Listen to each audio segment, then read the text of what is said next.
Hi there, this is Matt Wakeling and you are listening to the Guitar Speak podcast, the show I produce in Sydney, Australia, where I speak to leading guitarists and guitar figures from all around the world.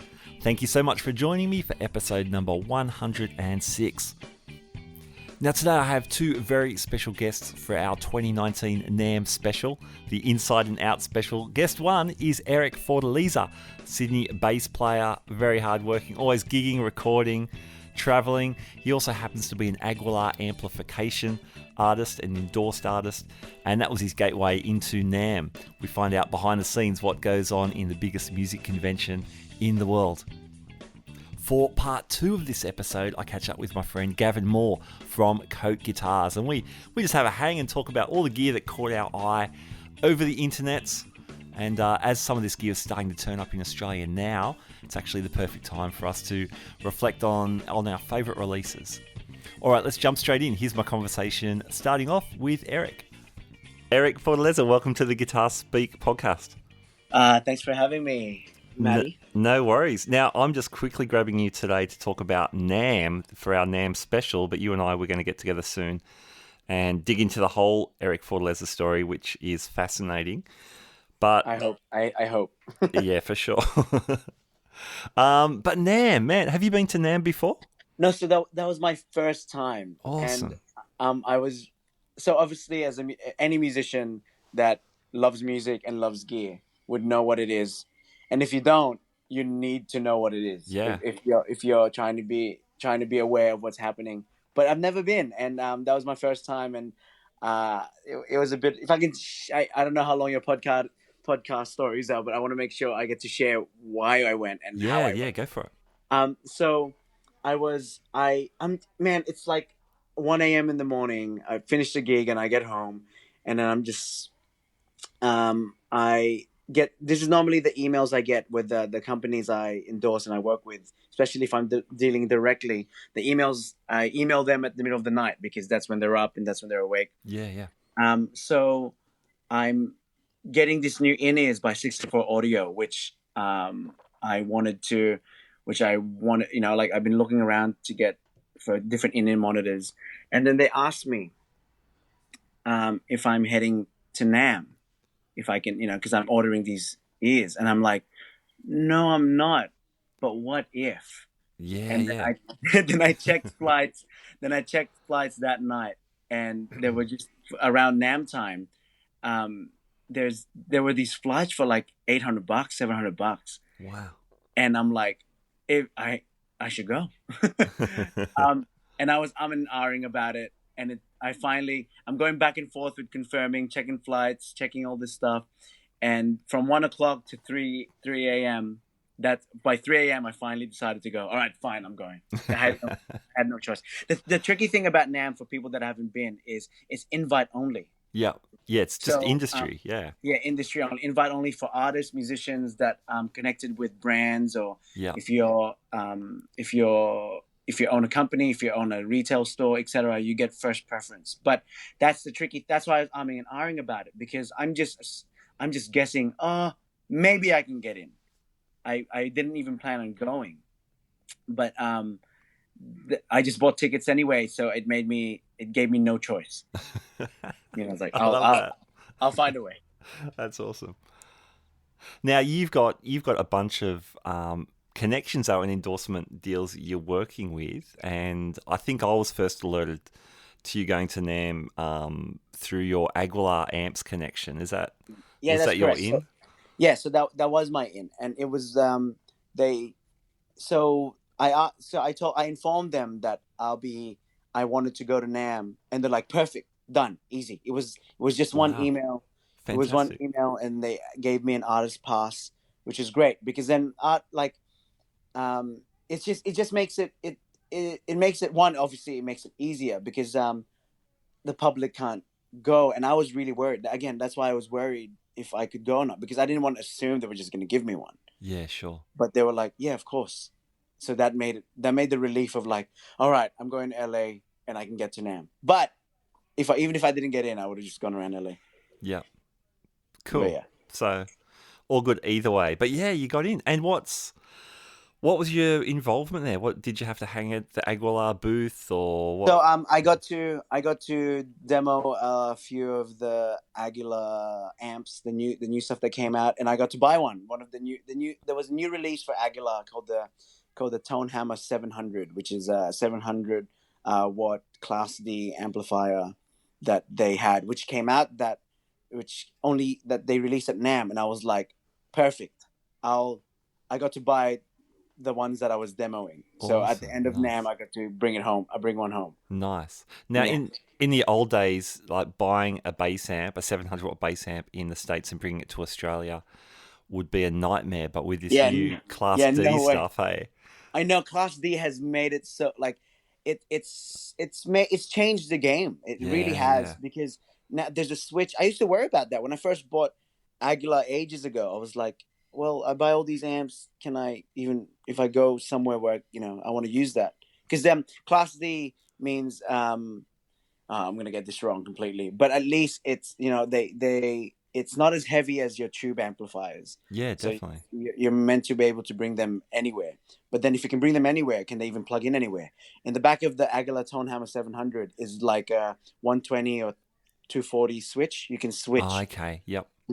Wherever you are in the world, just switch to wherever it is appropriate. Perfect. So there you go. So when I was using it there, I had it at whatever the American voltage is, and then when I got home, just flick a switch. Yeah, 240. There you go. And I 220, good to go. Nice, man. And they're so small and light, the Class Ds. I mean, even over just normal solid state. I know. It's just crazy light. I'm a fan now. Like I used to be like a tube forever. Yeah. But I don't know. I'm not aware of it on guitars though. I'm not. It's not my expertise. At least Class D things, guitar amps. But I don't know if they even exist. But I'm obviously a fan of a lot of Princetons and Super Reverbs. So I'm guessing they're all tubes. They are, yeah. I mean, Class D, it's creeping into guitar land, but yeah, the bass players, as is often the case, really pioneered the way with new technology. Guitar players can be, I don't know, a little bit more superstitious or whatever, but bass players, will jump on a laminated bass. Sure, let's try it. Yeah, man, I love. Yeah, it's right. It's like it's like, oh, I only want vintage only, and they're like, nah, let's go ones with headless, nothing. Strings on a stick. I'm ready. So that's cool about Aguilar though. It must be awesome as an endorser, actually, literally hooking up with the company at NAMM, and hanging with those guys. Yeah, it really is. It's like these are. This is the second time I met them in person, because I visited them in New York a couple of years ago, where they're connected, where they build all their stuff, which I really love, and I think that's the reason why I really wanted to focus on them, because a lot of amps back when at first when I was looking at bass amps, I was this young student going back and forth at the bass people that's unfortunately closed now in Sydney. Yeah. And, after uni or during my breaks, I'll just catch a bus to Annandale and just go in and out, try out from Ampegs, Epiphanies, Mark basses. Obviously, Aguilars were there, and all these different things. I keep trying it out. And what I found was with Aguilar, I'll plug into all these different amps. I would try as much as I can and see which one I like. With Aguilar, the reason why I loved it was the flattest. It was the flattest response from what I plugged into. So whatever sound my bass was, that's the most correct that I could hear, at least in my ears. With Ampeg and a lot of different bass amps, I felt it very colored. It was very, which is not a bad thing. It's color is not a bad thing, but in my mindset, it was like, cool, if I want that color, I'll add it. But if I want a very clear palette, I need that. And I didn't feel like I had a clear palette with other bass amps. And that's why I stuck with Aguilar. So awesome. So sticking with them, because they were a smaller company in comparison to the big names like Ampeg and Mark Bass, at least at the time. Sure. I got to talk directly to the CEO. Like the people, there was, it wasn't like I was talking to an artist relations. I Yeah, was taught, right. like, anytime I had a question, I would just chat to the CEO. I was like, oh, just do this. Oh, do this, try that. And I was like, wow, I'm not, there's no miscommunication here. This is directly from the person that built it. Mm-hmm. And the other thing was as well is that because they're an American company, and they still are American, and they still build all their speakers and all their amps in their New York warehouse. That's what made me stick with it. Because at the time, everyone wants all young bass players think Ampeg. Ampeg is the best bass amp. I want to be Ampeg endorsed. I was looking at Ampegs, and yes, it would have been cool to have, it would have been, quotations, cool to have Ampeg behind you. But I look at I'm reading where this Ampeg was made, and it was made in Vietnam. And I'm like, like an American company, and now is building their amps in Vietnam. I'm not trying to say that if it's made in Vietnam, it's bad. All I'm saying is that, like if it's made somewhere else, I just question the quality. Right, sure. Other than if it's made straight from the States. What's the vibe? So you're sitting in the Aguilar booth, you're demoing stuff. Are you you're meeting people coming up? So what's cool?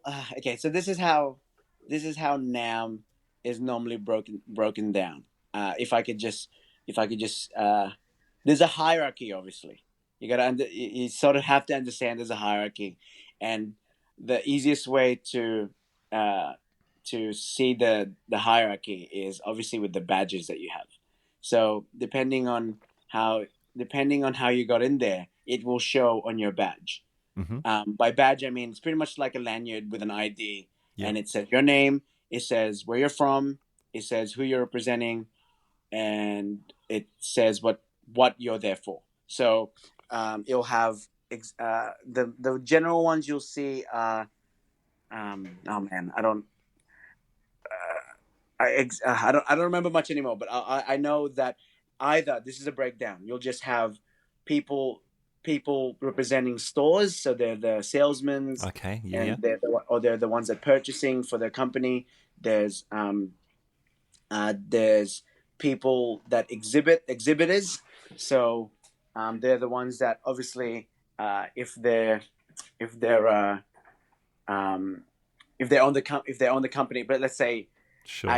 Aguilar owns a company, and that's their booth. They're the exhibitor. Yeah, so there's an exhibitor artist, which is one I had. Which is the moment it says artist, you're like, oh, you're you're a performer. You're not just a sales rep or how I'd explain it. It's a lot of what I found at NAMM, because if I've never been, I realized that it's just a giant music store. Uh-huh. And the people buying are stores around the world. Yeah. That's it's not really meant for, because they're not selling to me an artist. Because if I go to a bass and I like a bass, like cool, they're just selling it to one guy. Mm-hmm. Do you think then I realized their priority isn't to sell one bass to one guy. Yeah.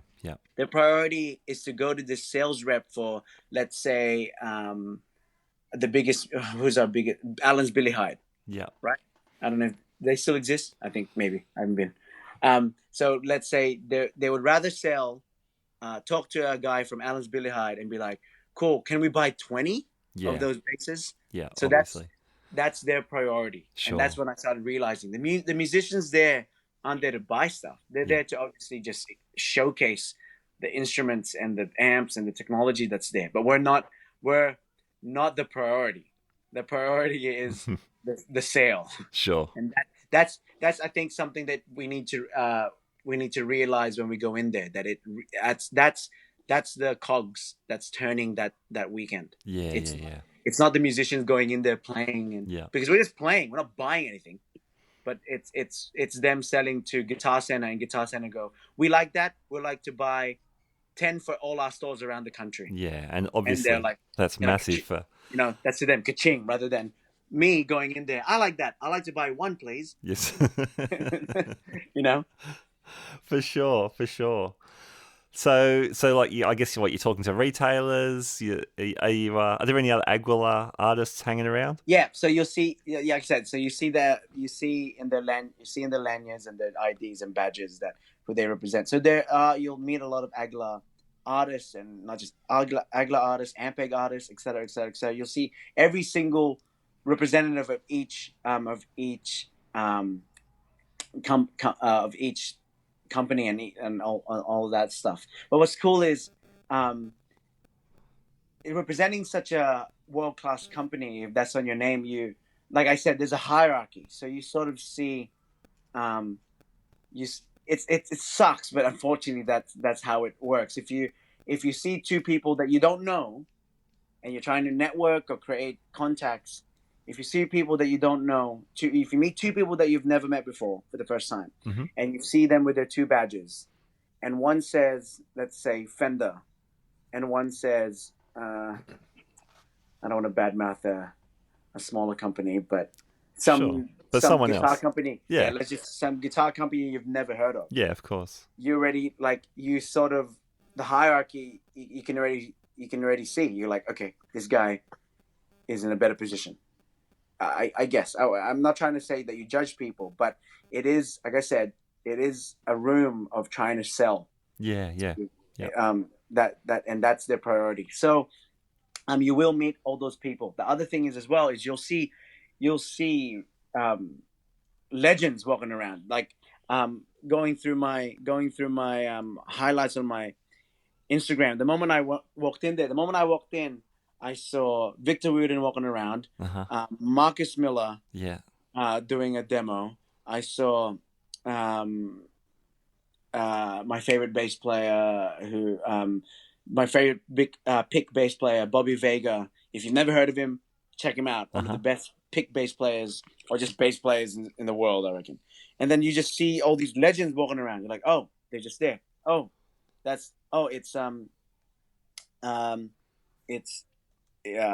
did I see the first night as well? It's Richard Bona.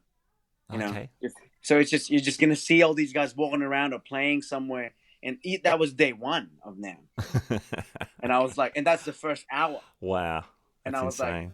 Like, so it does get overwhelming, but again, with the hierarchy, I got to hang out with Bobby Vega a lot, and we would walk around. And if you're walking around with another legend, and he introduces you to everyone, he's like, Bobby would go, "Hey Eric, this is Alex Al," and I'm like, Alex is plays for Michael Jackson, so it's like, that's the best way to meet your heroes, really. Yeah, right. At least in my point of view, it's sure, yeah. You know, if you're gonna just meet them, hey, my name's this, nice to meet you, like, oh, cool. But if someone who's in that same caliber introduces you to someone else of the same or higher, then it gives you that validation of like, oh, okay, you're someone to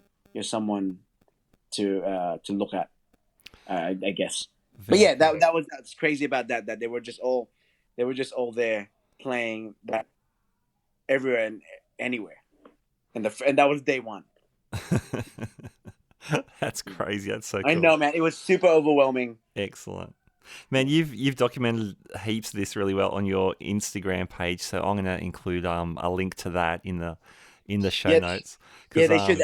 I called it NAMM 2019, and it's really big. Yeah. But it starts off with me checking in my mono case, to the flight, and it's a double mono case that I always fly with. And a lot of people go, how do you check in? I brought my blue P bass with me, my 1963 P bass, and I checked it in my mono case. And man, I've flown around the world with that mono case, and my vintage P bass has been fine. I don't want to jinx anything, but you're checking it in. Yeah, I checked it in. Yeah, right. Wow. I've checked. My trial. I had a gig in Spain 8 years ago, and that was the first time I checked in. I didn't check in vintage basses back then. I just had like an American Standard. I checked it in. I checked two basses in from Sydney to Madrid, and these are like 3 different flights, and it was fine. And that's when I realized, oh, these cases can handle it. But this flight, what I do with my double mono case is I have one bass on one side, and then I put clothes on the other side and clothes in the same side as the bass to give it gotcha. extra. Nice. So that's what I do. So it just becomes like one suitcase, really. There you go, kids. That's travel tips with Yeah. with Eric. Take one bass, but you need the double bag. That's the trick. Yeah, that's right. Hey, like I said, I'm really looking forward to talking in more depth with you. But before we go on the NAMM side of things, Yep.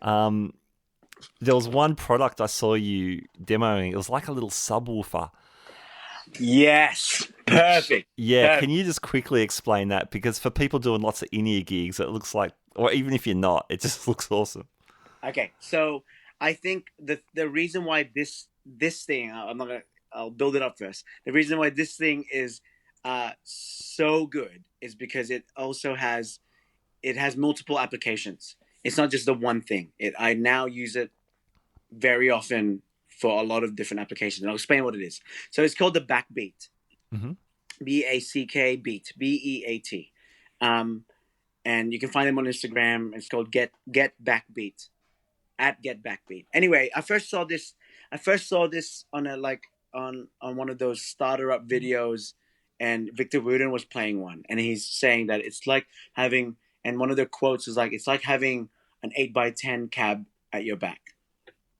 And I'm like, I don't know, but it was still in trial stages at the time. Okay. And with anything that I like buying, I obviously want to try it first. Yeah. And that's one of the reasons why it's hard to sometimes just buy straight from a Kickstarter and just we're just reading quotes and reading. For sure. Yeah. You just don't know. You have to try it first. To me, that's the same with basses. That's the same with amps. You can't, as much as people say they love this, you never know unless you've tried it and it's for you. Anyway, so that's the first time I saw it. The second time I saw it, I was doing a support. I was playing bass for Jasmine Ray, Australian country artist, supporting this big American country artist named Granger Smith. Yeah. And I got along really well with his bass player named John Wazinski. Great bass player, but even greater human being. And he had it on his basses. I was like, what are they? Like, I've seen these. I go, try it out. So tried it out, and it just felt like, how do I? It's hard to explain the feeling, but it's just like this giant subwoofer, like that you just feel this shaking at your back. So yeah, just describe physically. It's just like a small. It looks about the size of a radio, like a radio pack that you put onto your guitar strap. Is that right? Yeah, that's it. So I think it's the size. If people want more correct size, it would be the size of an iPhone X, an iPhone Plus. Okay. iPhone X Plus. Yeah. So that's the same size on it, and it just looks like some box with knobs on it. So you attach it to your strap, and this is its first application. So attach to your strap, and there's two inputs, two places to plug into. One first chain is instrument or bass to the box. Sure. And that's your first application. You turn up the intensity of the sub. I explained to a lot of drummers, it's like this thing called the butt kicker. Yeah. They used to screw subs underneath drum seats to.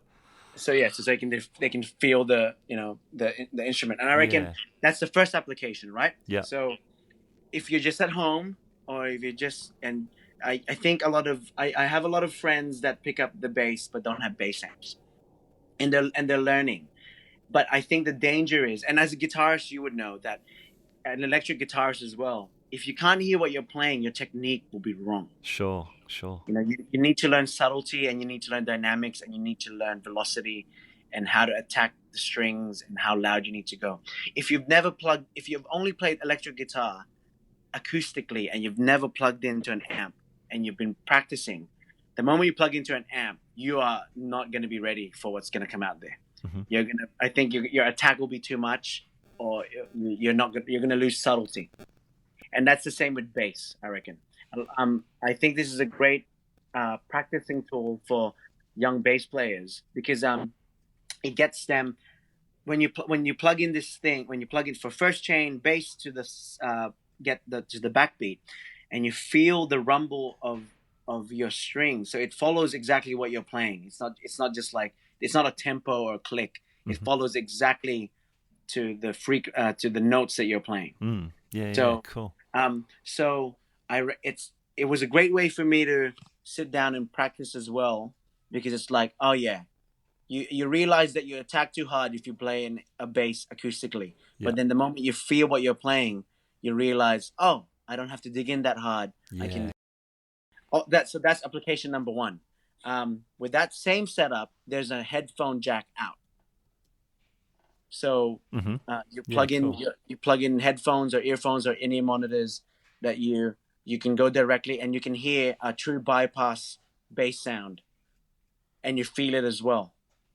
So that's another great way of you're not just feeling it, you're also hearing it now with the volt. Another application is you have your headphone jack out and you have an auxiliary in. So what I do before a gig, if I'm not home, if I'm just at someone's house and I need to learn some tunes, I plug in my iPhone and play MP3s on that, at the same time having my headphones out from the backbeat and having my bass input in, so I can hear both my MP3 and my bass and feel it at the same time. It's also another practice tool. It's like a little bass. It's pretty much just like a little bass amp that you can have. I think there's a 4-hour battery life, lithium battery life, and it's rechargeable. Nice. It's rechargeable. It takes, I don't know how long it takes to charge, but it's It's rechargeable. I just charge it before a gig. So that's application number one. So that's you're at home, you're practicing, or you're learning songs, which is obviously the most an important part of it.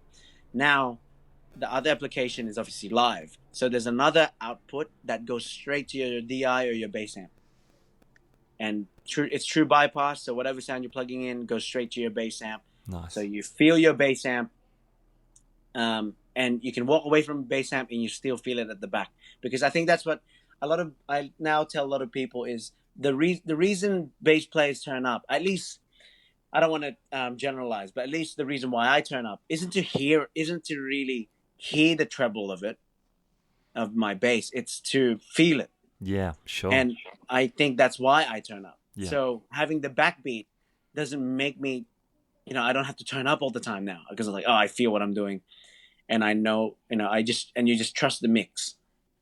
Nice. So that's awesome. That's a great application. So those are the few applications that you can use it for. And you're right.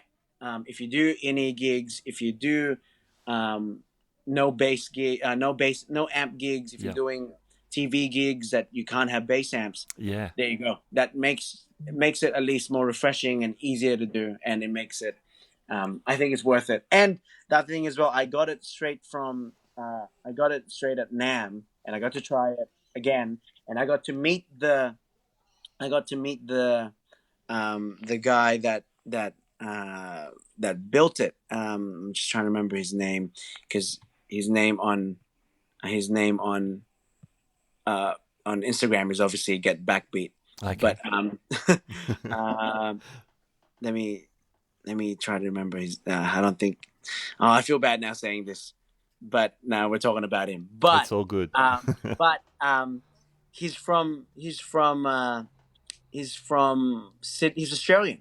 Oh, really? He moved to the States. Wow. And I was pretty much chatting with him, and he's like, "Where are you from, man?" I'm from I'm from Australia. And he's like, "Oh, me too. Awesome. I grew up out there." It's like, and I go, "Where in Australia you from?" And he's like, "You wouldn't know. It's from the West." And I'm like, "Try me." And it's like, Canley Vale, and I'm like, mate, I'm from Blacktown. I'm from Blacktown. Westies forever.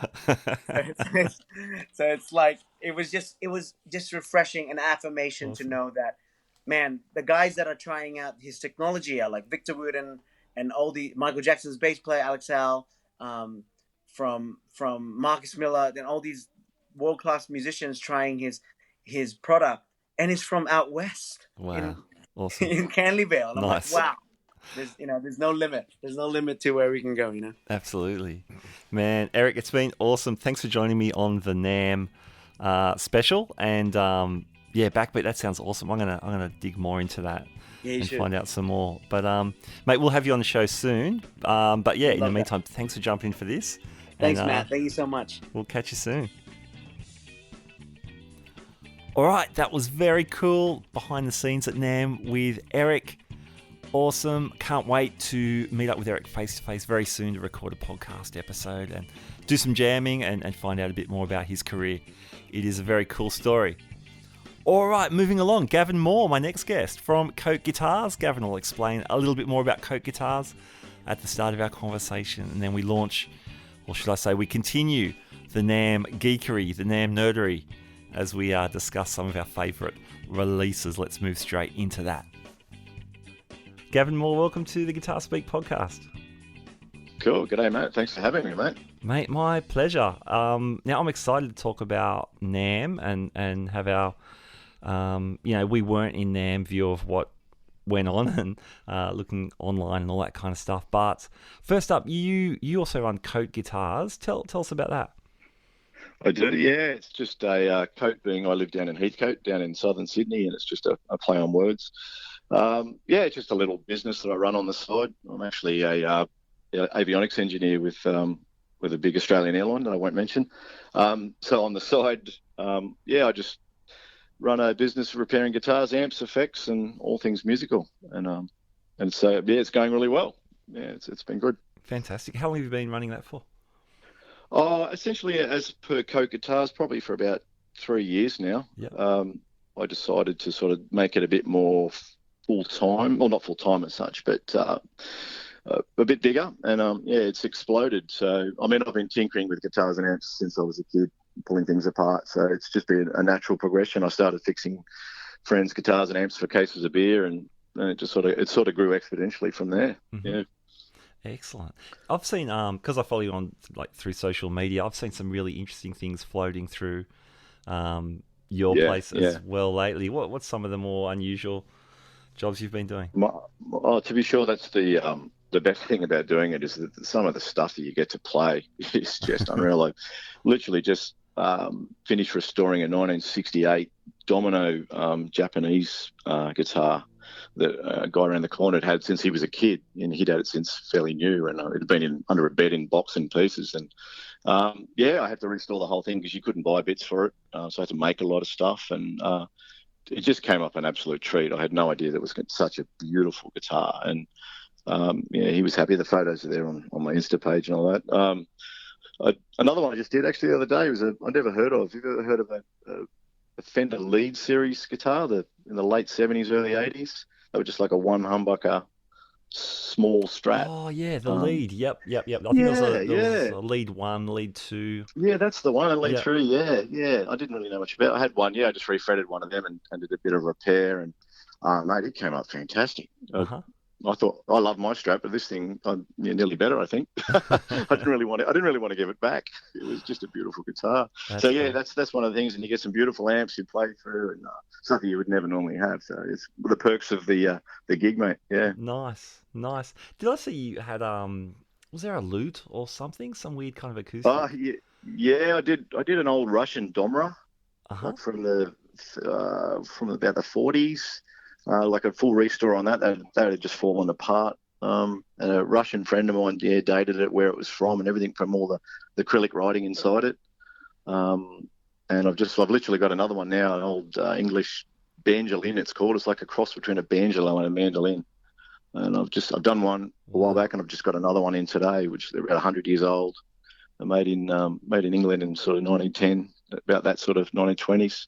So, it's cool doing stuff like that, with a bit of history, and, think of how many bars and sweaty places these instruments have been in over the last years and the stories they could tell. It's cool. I really like that side of it. Yeah, nice, man. That's cool. That's great. Well, what we'll do, we'll put all your details in our show notes. So if people are interested in getting in touch with you cool. about Awesome. Cote Guitar stuff, we'll definitely put those details there, and people can chase you up. Yeah, always happy. Even just a chat, mate. I just love talking guitars and amps. Love it. Excellent. Well, we're in the right spot. That's cool. Hey, NAMM 2019 looked pretty good, and again, like I said up at the front, this is our view here in Australia, checking stuff out online, and then as the gear slowly trickles down under, we're checking out some of this stuff. But yeah, I was really keen to have a yak with you and get your perspective on some things. So much cool stuff this year. What if we start with amps? Yeah. Okay. So there was one series you and I both were interested in talking about, and that's the Marshall Studio series, which looked to be such a great thing. These are interesting because the Marshall, I don't know if you've seen the Origin series that came out maybe I did, same time last year, and they had a mixed reception, I guess. Some people loved them, some people it never really took off, did it? Not quite. I think some people, for whatever reasons, were put off by the non-UK construction, and and they're built to a price point, whereas the studios look like they're big brothers, the old 1500s. They look great. And it looks like Marshall has actually been listening to what people have been saying, and look, it's the way the world's going. We all know that no one likes loud stage noise anymore. And everyone knows that a JCM 800 or a Plexi Marshall sound phenomenal, but they only sound phenomenal when you're dialing them past 6 or 7, and you just can't. Well, it's very rare you can do that unless you're paying your stadiums and stuff, which the vast majority of us are playing in small pubs. And, absolutely. So you just can't get the best out of those amps, no matter what. So it's a late amp there that if you can somehow get that circuit and shrink it down to somewhere around 20 watts, that it's going to be a winner. And it seemed to be a common thing across everything I was looking at NAMM, that a lot of the big manufacturers have done a similar sort of thing, to use that term, lunchbox amp sort of thing, where they're just shrinking down circuits to smaller wattages so you can. I mean, they're still loud. I bet they would be. They're still loud. Yeah, they just don't have the headroom and all that of the big 100-watt beasties that their predecessors. But yeah, I think they're on a winner. I don't know if you've seen, you'd follow Brett Kingman, obviously. Yeah, for sure. On the socials, and he had I think he had the studio. Which one did he have? The 800 or the JMP? I can't think at the moment. But he was raving about it, and I listened to all the YouTube things, and he had me gassing for it. It just sounded so good. It sounded so good. Yeah. I reckon it'd be great. They'd be great to rock out on a gig. So they've got the so they're essentially 20-watt combos and heads of the JCM 800, the Silver Jubilee, I think. Yep, Silver Jubilee, yep. And which was like the Slash model, yep. Yeah. The Jubilee, I don't. You might know better than me. What's the big difference between those and a JCM 800? Oh, look, it's just circuitry essentially. There's a few more bells and whistles and a little bit more high gain. They went for the a hard rock sort of sound with that Jubilee. That just sort of that's what the 900 was all about. Was trying to make the 800 a little bit more high gain. For what was hair metal. Yeah. And they sort of just grew from there, because like the same thing, you can't get an 800 to sound that big unless you turn the crank it and stick a pedal in front of it. That's right. Yeah. So I think Slash originally he was using. I could be wrong. He was using one, and for that sort of tone. Really I seem to remember that. Yeah. Marshall sort of like harshy sort of Jubilee, so Silver Jubilee. So. Yeah, so they've just modelled those three originals into a smaller chassis and heads and combos. Yeah, and I think they're on a winner. Yeah, looks fantastic. So 20 watts switchable to 5 watts. You can switch them down. That's right. Yeah, nice as well. Yeah, for what it's worth, I thought that the Origins were cool, but these, just reissuing these classic models in a smaller package, made in the UK, it's hard to go wrong. It is, yeah, for sure. It ticks all the boxes. Yep. Nice. Yeah. I saw the Plexi head in Australia for about $1,400. I think the retail's about 18. But it's about that. Yeah, it's about that. I was actually another guest of your show, Scotty Burford, a good mate of mine. Yeah. He was gassing for one as well. We were having a big chat about it last month. Yeah, shouldn't he? I don't think he's ruled it out yet. But okay. I think Hayworth were down in down the Gong. We're looking at getting them in if they haven't. Yeah. Okay. So cool. I wouldn't mind trying them out. That's for sure. Nice. What other low wattage amps did you see? I like the. I'm a big fan of Dave Friedman, who's an amp designer in the States. And he doesn't. Oh, actually, these days he's just gone bananas. He does pedals, guitars, everything. Guitars, yeah. Yeah, he's done the beautiful guitars too. They re-released the Jerry Cantrell 100-watt same idea as the Marshall. They reduced it down to like a small version 20-watt model, which they call it the JJ Junior. And with all the bells and whistles, I'm not sure what it would go for in Australia because they're not here yet. But yeah, look, I had it all like, but they had cabinet emulation, built-in load attenuators, all that sort of stuff. Yeah. Really smart thinking. He's a very clever dude, Dave Friedman. So I had a really, really good listen to all the YouTube stuff of that, and that sounds killer. It sounds absolutely brutal for a small amp. Sort of more along your metal genre, I guess, than hard rock. But yeah, he does good stuff. I've never heard anything that of his that's just not top. Yeah, it really tops. Nice. I've had guys raving about the Friedman. What is it? The Dirty Shirley? Is that? I think that's a 20. Oh, the Dirty 25. Shirleys. Yeah, Another low wattage one. Mate.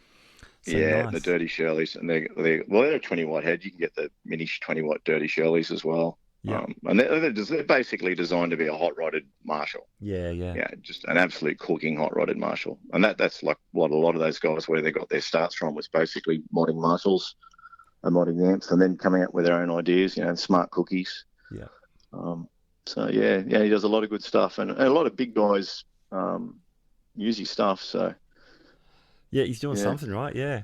Shout out to Charles Cilia as well, who's the I think he's the Australian importer. Oh, is he really? I think so. Awesome. I think so. Oh, good. I hope I'm right. Oh, that's unreal. If I'm not right, cool. this will be edited out. But if I am right, I'll just leave it. I think he is. Oh, that's good. That's good. It's nice and close. Not too far from me. So yeah.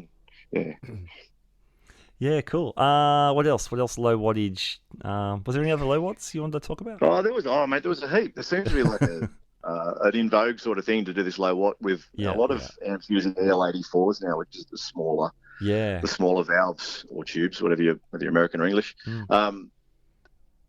And a lot of them have all this sort of direct DI outs and emulated outputs, and some of them have load attenuators, which is great. If you the as I said before, the vast majority of us in our bedrooms and stuff like that are recording. Yeah. The options are phenomenal. Yeah, it's cool. There was the Black Star also did one, that Jared James Nichols 20-watt Black Star. Cool. Nice. Head that was nice too, from what I saw. Another killer player. Yeah. Yeah, he's great. I think I first heard him on Jude Gold's podcast. Yeah, me too. Just a lot of P90 Les Paul. And his fingers, no pick. Yeah, no pick. Yeah, I'll do it. He actually uses an Epiphone. It's not even a I hate to say real Les Paul, because that sounds very snobby. Yeah. There's nothing wrong with Epiphone, that's for sure. Yeah. He uses an Epi Les Paul, and it sounds killer. Yeah, I was listening to him today. Yeah.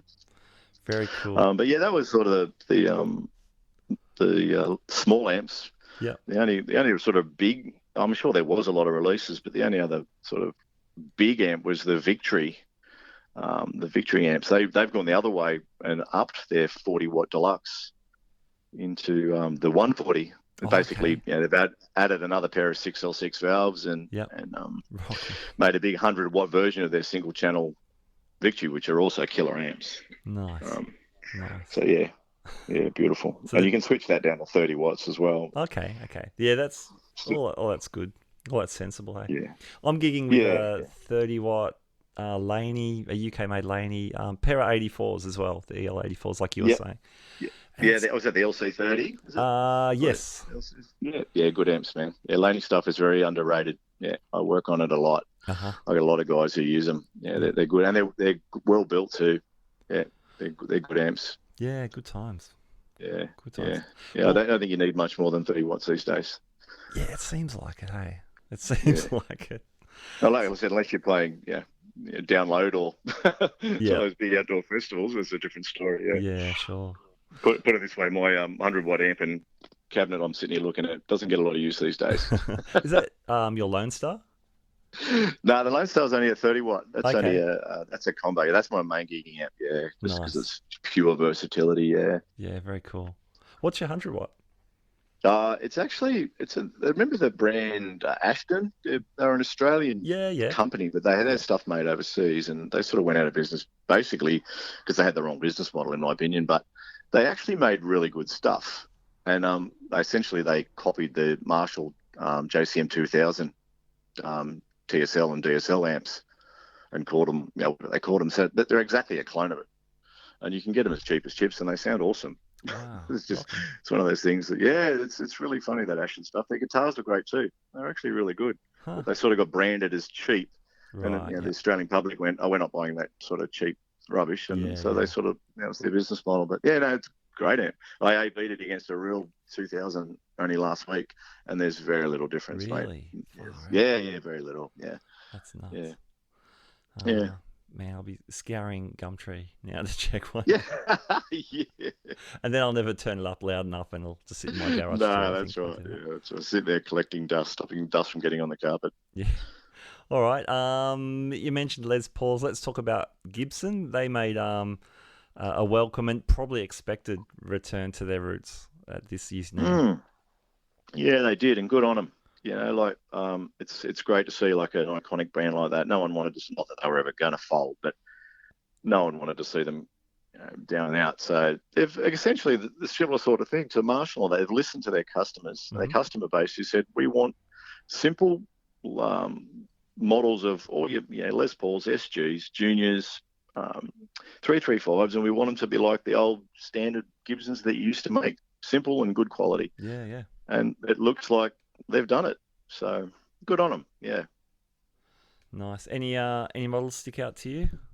Yeah, I tell you what, not that I've actually physically had one in my hands, obviously, but just the Les Paul, I love Les Pauls, and the standard 50s they had beautiful finishes on them. They had the standard sort of sunburst and the gold tops as well, P90 models. Nice. They just look really good with the big 50s, big necks, the baseball bat necks. And the surprise they didn't go the full, put the bumblebee caps in them. But for some of those tone heads like the old paper and oil caps, because they think it makes a difference, but which it doesn't at all. So they put orange top caps in them, which are good quality, so that's cool. But they've released everything, all their guitars, all their lines. They've re-released in the sort of the standard models, which is great. I'd love to get my hands on one, that's for sure. Yeah, and it's such a sensible move because it is. They don't need to reinvent the wheel. They've already got it going on. No, they did, and they tried to diversify too much and had silly things like those robot tuners and and stuff like that, And look, I've got a Gibson 72 Les Paul loose on tuners sitting right here, and the thing stays in tune like a rock, once you set it up right. So as you said, mate, they tried to reinvent the wheel, turned too complex, and it sort of fell in. So good to see them back and nice and simple. And look, I hope they sell heaps. Yeah. Nice. Back to the Future again for Fender. They they did a couple of interesting things. They did wasn't the Parallel Universe, that was last year. Was it the Altered Reality series or something like that? Yeah, no, I don't know. I didn't see that one. Yeah, I'm not sure. Like, so much stuff came out. I sort of got a bit overwhelmed. I saw they did do some sort of like hollow body Telecaster. I did see that. Oh yeah, with a pickup, with an electric pickup.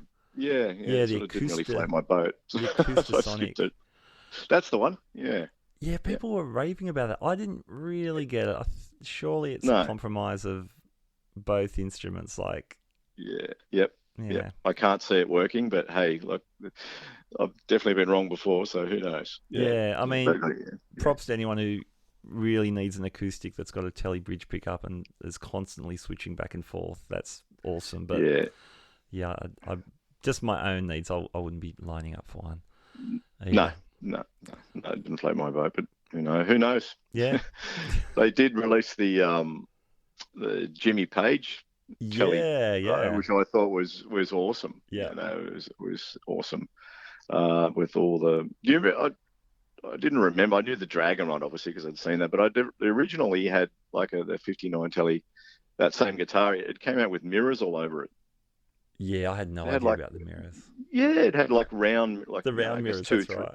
2 or 3 inch mirrors, just like super, epoxy to it. I guess it looked terrible, but that's just, he used that. Yeah, that's how it got used. So they're actually re-releasing that guitar in 2 different models: the one with the mirrors, and then the one with the painted dragon on it. Yeah. And if you've got $50,000 US, you can actually drop that on those 2 and get them delivered to you. With delivery. Nice. Yeah, that's right. Oh, that's all right, then. Crazy. Yeah, after we get off the phone, I'm just going to ring him straight away. Yeah, they look cool though. The guitar itself. Hopefully they'll do it looks, like a more standard version for. yeah, they do. They're doing two lines of each. The custom shop ones, Yeah. which are the XE ones, and then they're doing the two of the normal production line stuff, which I'd guess, and I could be totally wrong, probably around about the $3,000 mark in Australia. Yeah, yeah, it sounds about right. Yeah, it looks yeah, which is basically a 59 model telly, Yeah, painted up with a dragon on it. yeah, old school pickup. So yeah, awesome. And it sounded pretty good on that first Led Zepp album, so it obviously works. It worked there. Yeah. Yeah. Arguably the other big guitar company, PRS had some.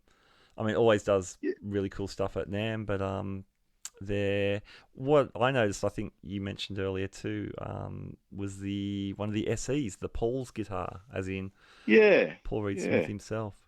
That's right. Yeah, I presume that's what it's modeled on, his personal guitar. Yeah, I sort of gathered that's what it was about. So yeah, it looks great. I think I'm a huge fan of PRS. I think they do great stuff. Really good. They're sort of innovative without being over the top, and again, their stuff just works. Arguably a little bit expensive, I think, for the average person, some of those high-end stuff. Yeah, I think some of them, I mean, I'm across all guitars, if you get a basic guitar and set it up correctly with the right nut and the right bridge and everything, you can make anything play well and sound good. So you don't need to spend thousands and thousands of dollars on a guitar to necessarily make it sound great. So it's good to see that PRS has sort of said, obviously, again, looking at the market and sort of, we can sell a lot of guitars to people that don't want that high-end stuff, but still want a really nice guitar. Yeah, I've been super impressed with the SE stuff. I mean, yeah, obviously their top of the range, the stuff from Maryland is incredible, but the SE stuff, that's what made it. Where's it made? World Music Instruments, WMI in Korea. Do great. They do such a good job, and oh mate, beautiful. Yeah, beautiful finishes, and again, I've been lucky enough to work on quite a few, and they're good.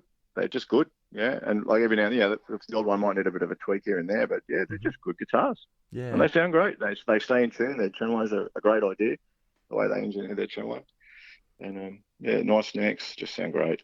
Yeah, very cool. And they look good too. The finishes are superb, even on the SEs. Even the SEs, some of mate, some of that zebra wood finish is just killer. I think, and what's the other one? Zero coat, I think it is. It's like a dark ebony sort of style wood. That one from memory looked awesome as well. Yeah, cool. Nice. Yeah, and the Paul's guitar, I think it's retailing around 1,500 Australian, which is for the SE ranges is pushing it up there a little bit towards maybe S2 pricing for PRS, but I mean still it looks awesome. It's got the new TCI pickups, which look cool. The coil splits. You can split them both. Split them both in all different combinations, so you can be running a pair of single coils. And again, innovative. It's pretty simple to do, just innovative. Yeah, just nice to see it off the shelf like that. I mean, lots of us have added splits to different guitars, I guess, but. I do it all the time. It just adds versatility to a car. I mean, to be honest, it's not my thing. I don't really like it personally, but. A lot of guys do, and they get mileage out of it. It just adds that, especially for live guitars. They don't need to take 2 or 3 different guitars. They can get away with one. I've my main guitar's an old Frankenstrat that's got a PAF Pro in the bridge, and the older I get, the more interested I am in splitting it. It seems. As a kid, I just wanted to play as a humbucker non-stop. But But even like a sort of a mid-output pickup, it's only. I don't know, if you go off resistance, which I know isn't the be-all for volume, but it's only around 9K, and you split that, you're dealing with like a 4.5K single coil, which is not very loud, but... That's the problem, that's right, that you can... They're starting now to produce humbuckers that aren't equal, so they do have one coil that's a bit stronger than the other, so when you do split it... it is, and that'll get better as the technology improves. That'll get better and better. Especially with the stuff like the Fishman fluences and stuff like that aren't necessarily coil pickups. Which I've actually got them in one of my tellies, and really? They're great. Cool. They just sound they sound fantastic. I've got the Greg Koch model telly pickups. They're just awesome. It sounds so good.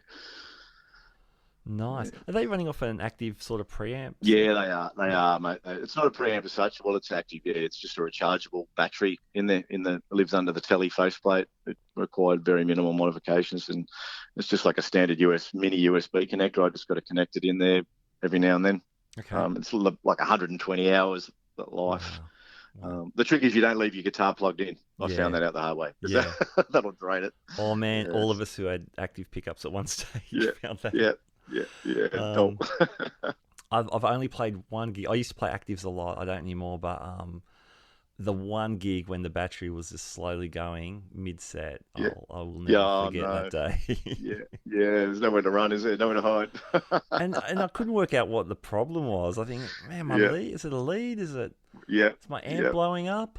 Is it? It's just one 9-volt battery under the back pick guard. Yeah, that's the problem with actives. Yeah, it's the only problem with them. Oh man, but yeah, the Fluence idea sounds awesome. That sounds cool. Yeah, they do. Yeah. Nice. Any other guitars? Look, there was a whole heap, and again, I'm only going what I saw. I saw a Court model. It was the G290. I just made a note of it when I was watching the stuff a couple of months ago, and that looks killer. Like I don't know anything about it, and there's not a lot of information out there, but geez, it looks nice. Beautiful finish. Again, splittable pickups and every different combination, locking tuners, swamp ash, maple cap on a swamp ash body. Just looks really good. Yeah. Nice. Again, no idea who's even importing them into Australia or what they'd be worth, but I thought they looked good. There was a million guitars released there. There was just so many. You'd just be talking all day about them.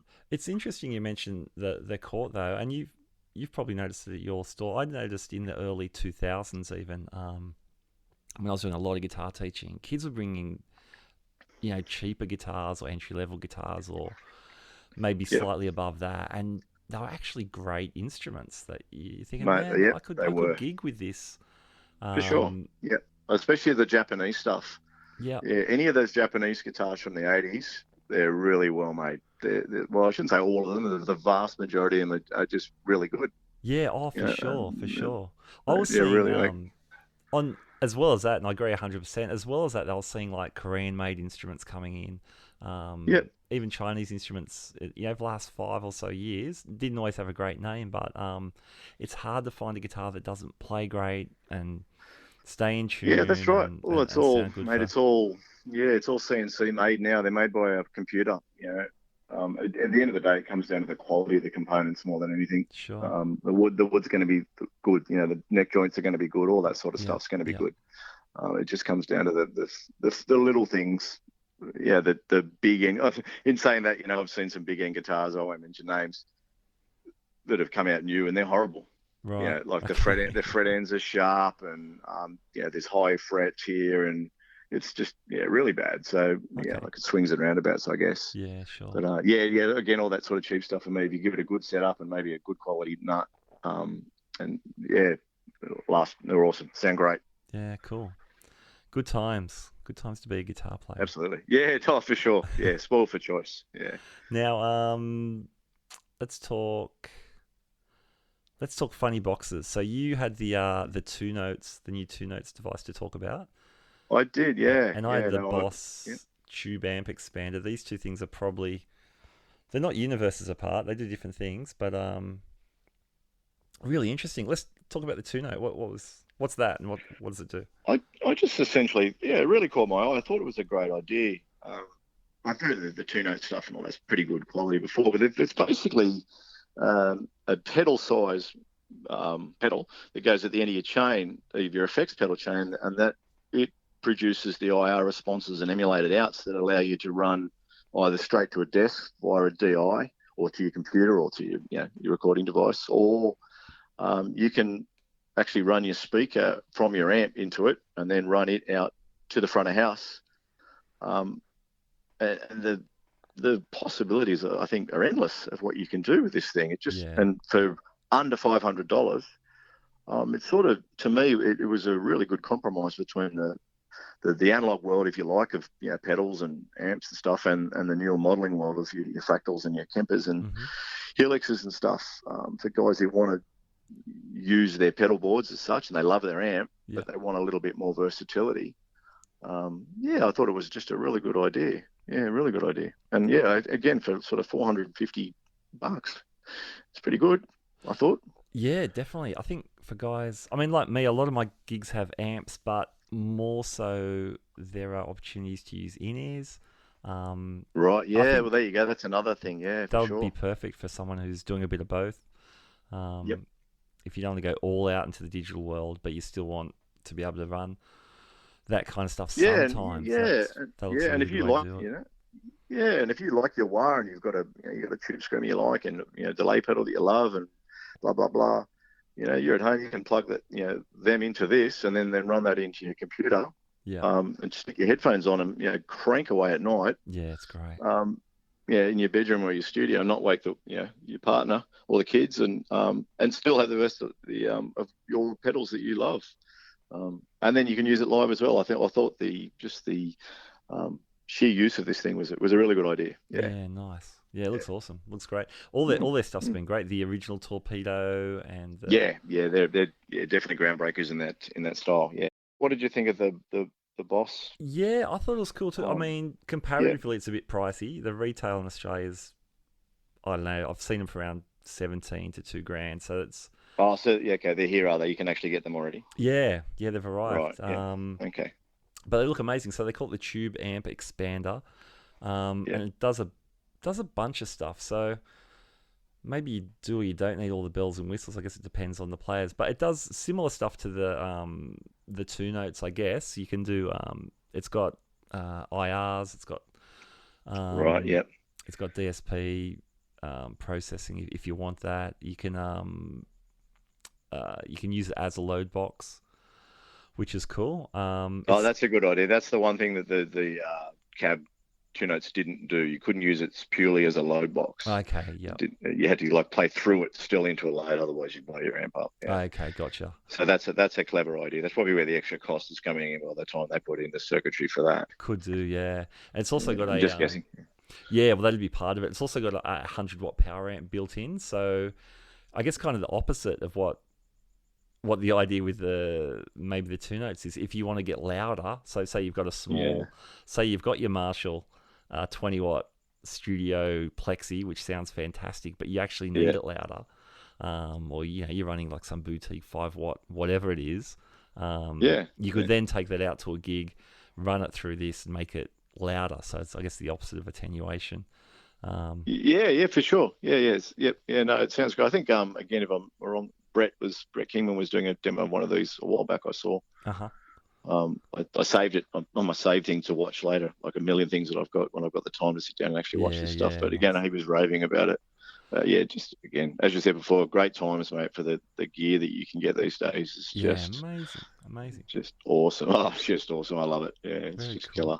And Boss have been smashing it arguably they've been smashing it for 40 plus years. Yeah. Look, I love Boss stuff. Always have, always will. I think they're just great stuff. Yeah, and that I think this thing uses that Tube Logic stuff they've got in there, which is just basically algorithms, I guess. But it works. If you've played those Boss Katana amps, they sound amazing. They sound amazing. Absolutely amazing for what they are. You're blindfolded. I don't think you'd be able to pick that it wasn't a tube amp. Yeah. I've heard some really good nights of guys playing it and going, wow, that's not a tube amp. So I think they're on a winner there. Definitely. The thing I loved about the Katana is it actually feels good as well. I think that's where modelling has caught up lately. Like the original, yes. I don't know what you've done. I know you're running you've got a Fractal these days as well. Hey. Yeah, just the FX8 though, not the full Axe8. Okay, tube amp. Yeah. And I mean that stuff's incredible, but the early. Oh, I love it. Yeah. The early stuff. Some of the early stuff I thought sounded really good, really usable. I had an old kidney bean pod. Yeah, they're awesome. Some of the tones on that were fantastic, but it just didn't feel all that great. Like it didn't respond to your picking. Yeah. And that's essentially always the gripe, Yeah, the feel of it. But man, playing a Katana, it just felt really good. It just responded as you'd hope a great amp would. So yeah, and they're only going to get better and better and better. Yeah, I think there'll always be a place for tube amps for sure, always. But the modelling stuff will get to the stage where I think it will become the big end of the market down the track for sure. I don't think there's any doubt about it. But there'll always be room for a small little tube amp cranked. You know, I don't think you'll ever. I could be wrong. I don't think you'll ever get there in total emulation. Yeah, well, I guess the opportunities these days, I guess, is the exciting part, because if you want a tube amp, there's you shake a tree and 12 tube amps fall out, and they're all great. yeah, that's right. You shake the other tree and a bunch of modelers or IRs, you know. Are there, look at the big end of town now that uses, the modeling these days is no amps on stage. You know, I'm going up to not a day on the green. It's the same sort of thing up in Queensland this weekend, and I guarantee you there'll be. I think Brett King was playing up there with James Rain. I'm pretty sure he was running an Axe 8. Yeah. It's just modeling, and it's so easy. You know, you pack it in your suitcase in your travel bag and jump on a plane, and you turn up. You don't have to worry about backline gear and any of the variables. You've got total control over your tone, and that's really cool. Yeah, I think that's the side of it that to me I love. Yeah, I love. Having seen some of the backline stuff over the years, you turn up, you go, really? Yeah. Okay. And Metallica use fuel fractal now. They don't use any amps on stage. Okay. And I reckon they know a thing or two about loud, responding tube amps. So yeah, for sure. Yeah. Oh, it's amazing how as soon as I saw people that are really just tone guys running this stuff. Yep. So who am I thinking? Peter Northcote, he was one of the first. I was going to say Pete would be the first one that comes to mind. Yeah, he's definitely a disciple of it now. Yeah, he told me, he said, I'll never buy another amp. I thought, okay. Yeah. And but every time I've seen him, he's just running this thing, and his tone is fantastic. Oh, mate, it is. And I've seen him so many times over the years, and he's one of my favourite players. And seen him back when he was playing Marshalls and then, the Hughes and Kettner stuff, and his tone has always been great. Yeah. But now it's just phenomenal. Yeah, so... it's just unreal. Proof's in the pudding, that guy. Jack Jones, I saw recently using one. Right, cool. Bob awesome. Spencer, who I just love from the Angels, now doing the Rose Tattoo gig. He'll be there this weekend, hopefully too. I'm looking forward to seeing him as well. Awesome. Yeah. Well, he's a tube amp guy, and but yes, for very much touring, so. Yeah, very much. The Tats are always busy in Europe. They got lots going on in Europe, so he's just right. Okay. It's been like one of those. Dave Leslie's using one now. All these guys who's great players, but just beautiful tones. Well, awesome. Okay. There's something in this. There's got to be something there, isn't there? Something's going on. Right. Yeah. Then again, that's the other end of the spectrum. It's all in the hands, man. I think I could play through their rigs and I'd still sound like crappy old me. Yeah, well, I hear you. I'm with you. For better or for worse. We'll that's right. Absolutely. Yeah, Have you seen that video of I think there's so many that tell this story, but there's one Eric Johnson has plugged into Zach Wilde's rig. Right. Yeah. No, I haven't. So he's playing one of the Wild guitars that kind of looks like a cross between a V and an SG. And another one. Yeah, it's got the active pickups and it sounds It doesn't sound like IVM Musicom or whatever, but it's so close. It's like, really. That's crazy. It's in the hands. Yeah, there's plenty of stories over the years I've heard anecdotally about that. Same thing, I heard a Ted Nugent one with Eddie Van Halen's rig as well. What's that? Plugged in, and I sound exactly the same. It's me. It's mine. It's all in Eddie's. It's all in Eddie's fingers, mate. Oh, okay. So Nugent plugged into Van Halen. Yeah. And then another one I heard on Jude's podcast the other day. He was doing the Jason Becker. Interview, which man, just so inspiring. How amazing was that? Amazing, that dude is phenomenal. Yeah. But that's another story. But he was saying Eddie came around to his place and plugged into this crappy little PV Bandit. Yeah. And he said just blew everyone away because he sounded like Eddie. Yeah. He sounded like Eddie off the original Van Halen album, playing straight into a little crappy PV Bandit. So go figure. But despite all of that, Gav, we're going to keep talking about more new gear. Yeah, cool. Yeah, that's right. Yeah, well, I mean, on that theme, I guess, was I saw was the Moor, the brand, the sort of the cheaper end pedals. They've got a new multi effects coming out. Yeah. They had the GE 200, I think it was, came out a couple of years ago, which was fairly well received, and it was probably only about $400 or $500, and for want of a better way of saying it, and I could be wrong, but it's a poorer man's fractal or poorer man's Kemper. Sure. but this new 300 they debuted at NAMM, it does everything. You can record your amp and sample it like a Kemper. It does IR responses. Wow. It's got a phenomenal amount of stomp boxes, amp modeling. Yeah, it just does the whole kit and caboodle. And I don't imagine it would be, again, I'm totally guessing, but I don't imagine it'd be anywhere near $1,000. So, that's great value, man. That's killer value for a young guy that's sort of at home and just wants to sort of put their foot in the water, toe in the water of modeling. And definitely. So I'd be very interested to see when that thing comes out. So yeah, man. I think the importer's in Melbourne. I think it's Deluxe Guitars in Melbourne. I think they're the importer. Cool. Yeah. Nice. Yeah, it looks good. It looks a little bit like the Head Rush, I guess. It does. Very much so. But yes. Cool. Very much so. Yeah. Yeah, for exactly like I said, newer players or people on a budget wanting to get into that, ampless gigs or whatever, that looks perfect. Yeah, for sure. Yeah. Nice. One pedal I saw, which I thought was cool, and it's one of a million fuzz pedals. It was the Dan Electro Eisenhower fuzz. Right. Okay. I thought it looked really cool. There's a lot of people making fuzz pedals, and yes, they are. Most of them sound like fuzz pedals, and if you dig fuzz, it is. It's probably the simplest pedal to make. Of any circuit. Yeah, fuzz circuit is very simple, so there's a lot of variations there. But how did that sound? Good. Yeah, it sounded amazing. It sounded it was pretty aggressive, so more of a silicon kind of fuzz thing. Has bass and treble control, so a bit more control than maybe your average fuzz. It had a mid. Had a switchable mid, so you could scoop. Your fuzz is pretty scooped. In the mids, you could switch a few more mids in. Right. I'd probably prefer just a pot for mids, so you could just dial it in exactly. Yeah, it's a lot easier. Yeah. Because too much mids and doesn't sound like the fuzz anymore, and too little, you're not going to hear it on a gig. Yeah, that's a big thing for me is to have sort of pot control on any of the stuff. And if I did have just a quick aside, if I did have an issue with the FX8, the fractal stuff, is you just don't have instant ability to mid gig to change things. With your old pedal, you just sort of bend down and touch a knob, or use your foot to roll your volume up or down or whatever. With the digital stuff, it's not as accessible at the moment. They are getting better. They're definitely getting better, but I agree, and I think a pot would be a better idea. But that Dan Electro stuff's good.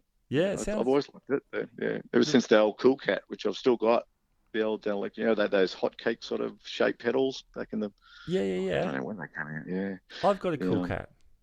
They're basically an OCD, a full tone OCD ripoff. Yeah, well, I've got. Do you know what version yours is? Mine's a 1. No, I don't. It's just over here in the corner. I can pick it up. Because the version 1, it was so close to the OCD, they had to change. Like Full Tone made them. Yeah, they did. Yeah, Full Tone made them change. Yeah. No, I'm not sure, to be honest. I don't know. But I've AB'd this against a Full Tone OCD that a mate left here once, and there's not a lot of difference. There's probably a little bit more something in the OCD. Yeah, okay. But then again, it's like $200 more. So but for the price point, I think that Dan Electro stuff is great. Yeah, definitely. Really, really good stuff. Definitely. And this one doesn't seem to be aping any particular circuit, so hopefully they're not just ripping off circuits as they did. Look, again, as a fuzz circuit, mate, there's not a lot of stuff you can do. Like, it is a basic circuit, and then there's just the rest of it's just all flurry floss around the outside of it. So look, it sounded great. It sounded really gnarly. It's in like a relict kind of pedal case enclosure, which I don't know, I could take or leave, but tonally, it sounded fun. It sounded cool. Yeah, cool. But did you see did you see the Venurum Tube Screamer? Yes. They did with a partner with Ibanez. They actually partnered together and released a Tube Screamer, which is I think it was gold, and they released it for $500 US. Wow. So if you want to get yourself a $500 US Tube Screamer, you can do that now. So it's a great time to be a guitar player. You can It is, and you can, it comes with a free form that you can like leave it to your kids in your will, because that's what it's worth. It's that expensive. It's an instant heirloom. We sell a kidney or something. Yeah, wow. I thought it was quite funny. But more power to people who want that. Awesome. There's obviously a market for it. Otherwise, they wouldn't have done it. You'd think. The Australian recommended retail $849. Oh, ouch. Okay. There you go. All right, there you go. There you go, indeed. For the record, Gavin and I both agreed that the pedal sounds awesome.